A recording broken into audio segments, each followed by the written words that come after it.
what about the funding?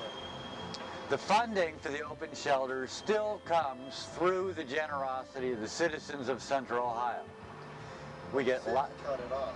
The city cut it off. They got the state to cut it off.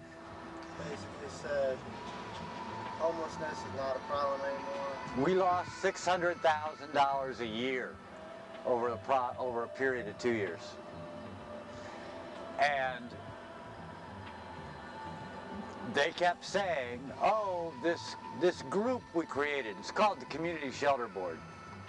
It's a quasi-governmental monopoly that the city, the county, and the United Way dump all their money into to deal with homelessness.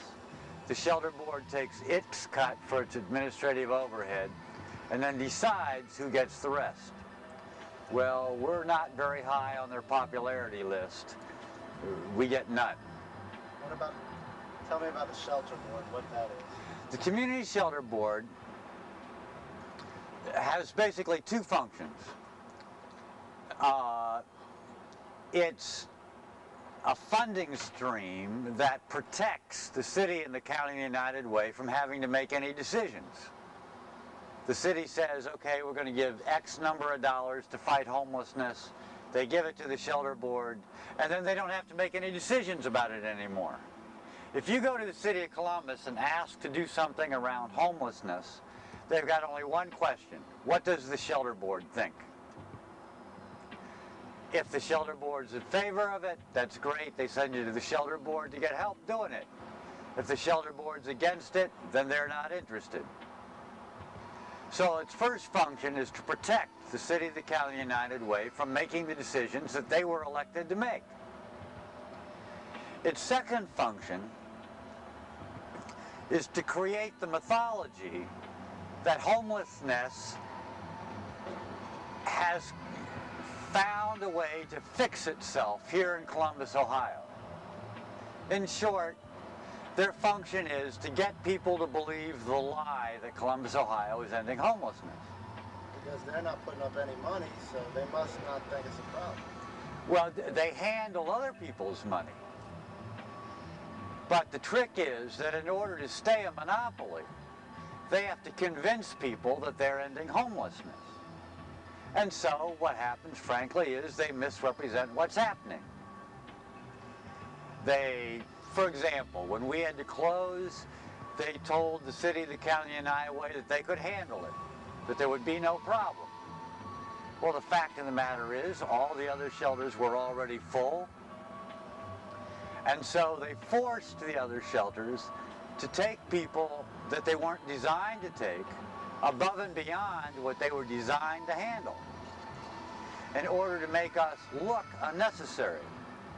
The day after we were empty and packing up, anybody who became homeless was simply out of luck because there was no room for them anyplace. And so the misrepresentation of how big the problem is, of how strong the needs are, of how many people are hurting,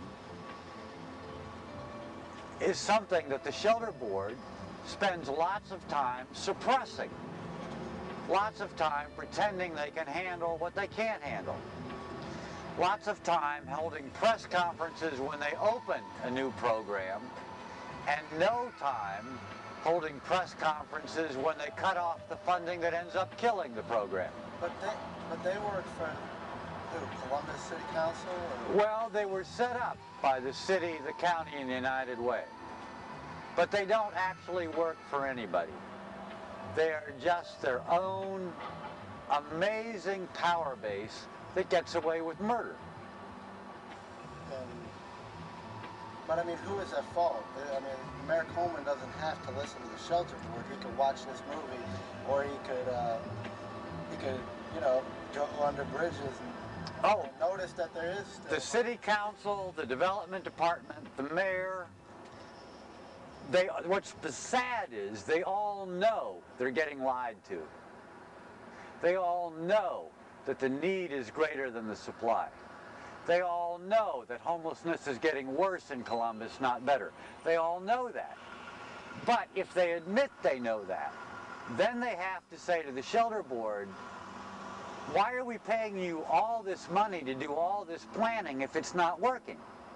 We could operate 2 shelters for what we're paying you to make those shelters unnecessary.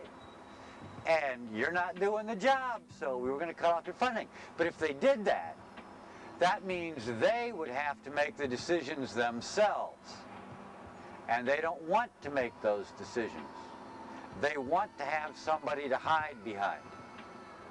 And that's where the shelter board gets this enormous power. How have people been hurt by the closing of the open shelter? Well, the closing of the shelter facility that we operated has hurt people in lots of ways. I'll just run through them. It stopped temporarily the finest meals program in the city with the best food that was served 150 folks a night. And that's one thing it did. But the primary thing it did, that's pretty basic, is it deprived over 100 people a night of a place to sleep, of a place to rest with both eyes closed, of a place to take showers, of a place to get phone calls, of a place to get mail, of a place to clean up and get clothes before a job interview, of a place to simply relax and not be harassed, of the opportunity to think, of an opportunity to store your personal belongings so you didn't have to drag them around with you all day. It deprived people of the opportunity to feel secure and to therefore spend their time rebuilding their lives and not simply just protecting themselves from harm. So that was a huge, huge loss. And you need to recognize that people who are homeless, are not homeless for forever. And so we're not just talking about 100 people. We're talking about thousands of people who during the course of time need those services at least temporarily. So that, for example, we've been here at Trinity now for the month of August and most of September. In that time, we have worked with and seen 600 different people, which gives you an idea of how great the need is.